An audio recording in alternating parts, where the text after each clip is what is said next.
What up, No Coast? It's Pompey. Fuck your DJ, he's not me. Just gonna do my No Coast road trip prediction blog. You know what I'm saying? Got some cats running around in the background, just, for effect. And wait a minute, let me turn the damn lights on. Alright, that's much better. You guys don't need to be doing blogs in the dark like you don't know how to film stuff. I mean, this is just normal room lighting and a MacBook camera. It'll look alright, Doesn't look great. It's a picture of me. What do you expect? So this is perhaps one of the first battle rap tours. This is a touring battle rap festival. Breaknecks organized a caravan of like 25 people who are going to just like slog through the Midwest, playing a set this night, you're battling on the next, whatever. I think it's a really cool idea. It is a logistical fucking nightmare, so shouts to him, even with my help, for being able to pull it off.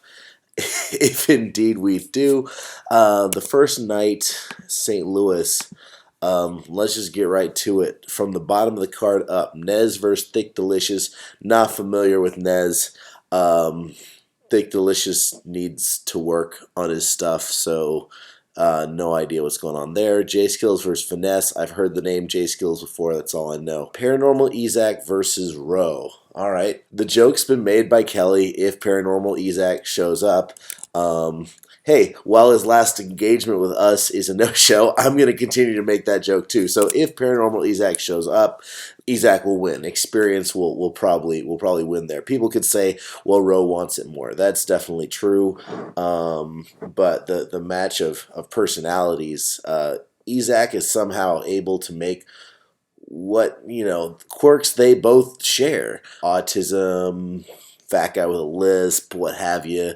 Ezak's able to make all those things likable, and Roe's biggest struggle is likability. Ezak 2-1 if he arrives. We know Roe's going to arrive. He's super reliable. Pompey versus Mantra. Nux is trying to interfere with my cables because he just doesn't want me to say how badly I'm going to beat Mantra.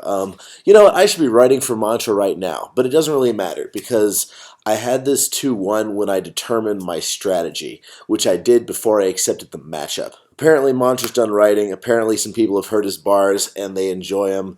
That's cool. You're going to enjoy him live too, because you enjoy Mantra saying the same shit no matter how many times he does. But that's not something that I do. I mean, I'll put this out there. 3PFD is a better rapper and a better battle rapper than me.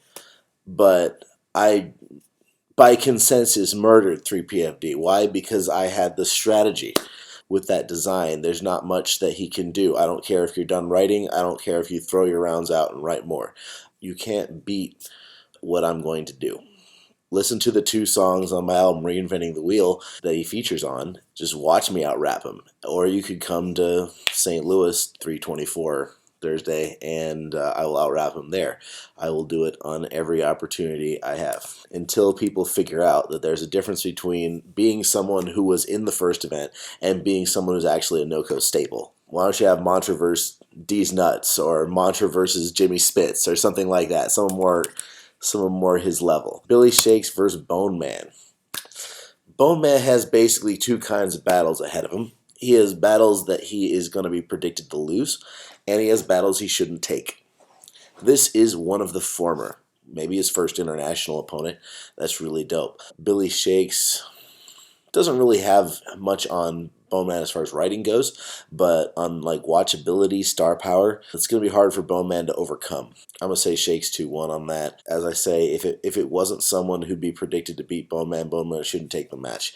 He writes above the level of his stock. So he should keep on taking tough opponents, and by making this debatable, he will effectively win. Chicago night. All right, so this is sick. We got Sylvie's Friday, March 25th, Wojak versus Bill Blaze from Cat Mob.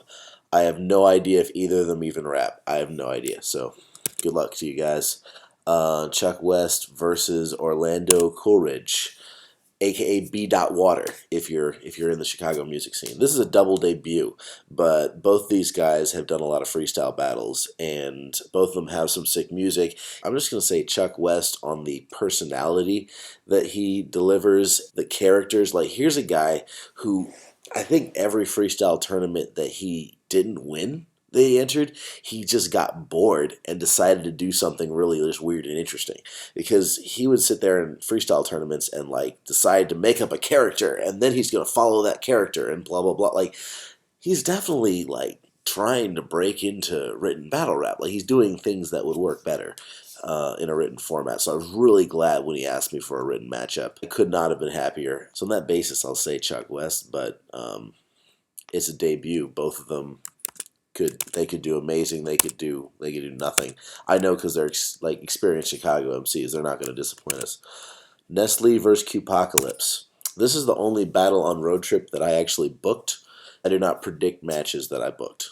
Good luck to both of you guys because Cupoc doesn't really lose in Chicago and Nestle doesn't really lose, period. So this is going to be great. No Shame versus Jay Walker. No Shame has experience. Jay Walker's got a kind of ineffable star quality about him wherever he goes. Neither of them really have home field, though Jay Walker tends to bring some people in. I'm going to go Jay Walker live, No Shame on film. That's what I think is going to happen. Eau Claire, Wisconsin. It's not Eau Claire, it's not E. Claire, and Jay Walker is not Milwaukee, dumbass. All right, it's Eau Claire, Wisconsin that we're going to. We got an amazing show there as well. That is kind of the headlining night of this. RJQ versus Chirac. I'm not familiar, though I think it's funny that Chirac is not from Chicago. It's like SHI Iraq. I don't know what's going on there. Not familiar with those guys. C Above Average versus Mista. Not familiar. These are, battlers from Wisconsin, so that makes sense. Because we haven't done No Coast Wisconsin before, that I'm not too familiar. Mr. Pizzy versus Portal. I don't know Portal. I enjoyed the game. But Mr. Pizzy is one of our co-organizers for No Coast North, and he has been tremendously helpful. So I'm going to predict him out of nepotism, even though I've never seen him rap, actually. Sheikh Zula versus Ryan Nixon. This is a great match, and you only will know it if you have been watching No Coast for years and in general Midwest battle rap. Ryan Nixon and Sheikh are kind of the same person.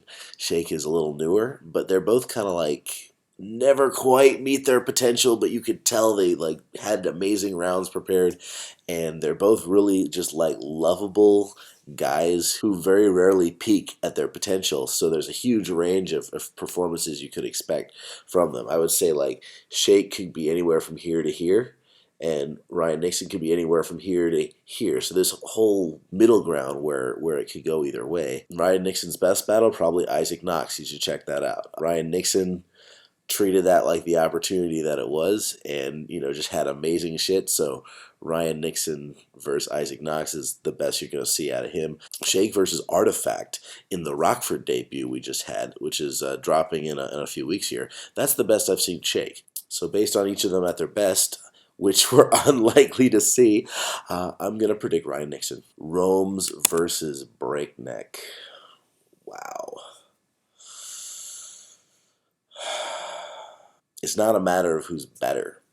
It's a matter of personality when they meet, who beats who. I got Rome's, partly because of how difficult it is to win a battle that you're also organizing. Though I don't know, me versus Sam I Am, the MC's coming out on Friday. Let me know how you thought that went. Rome's just has a more combative personality. Breakneck tends to be more laid back and jokey. Like, if he can completely defuse Rome's energy, then Breakneck will easily have it.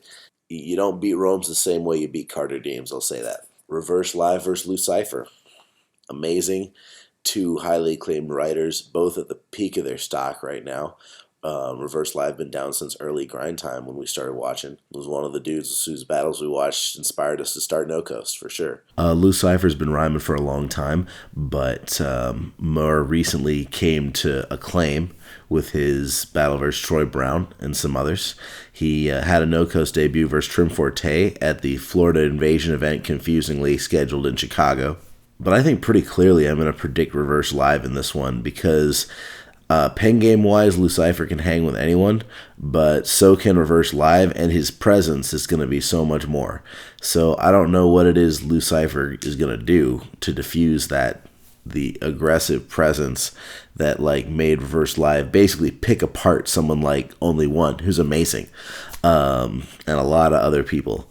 I don't see very many people being able to beat Reverse Live now. I think he is a logical title contender. You can look at the top 5 of the No Coast top 20 right now. I'm number 8, so I'm not in the conversation right now. But I already had my title match. But that top 5, that's pretty much where the title contenders are going to come from, I think, in the future. And Reverse Live's way up there. So that's about all I got right now. This vlog was brought to you by Insomnia and Diet Snapple. It's what's in the fridge.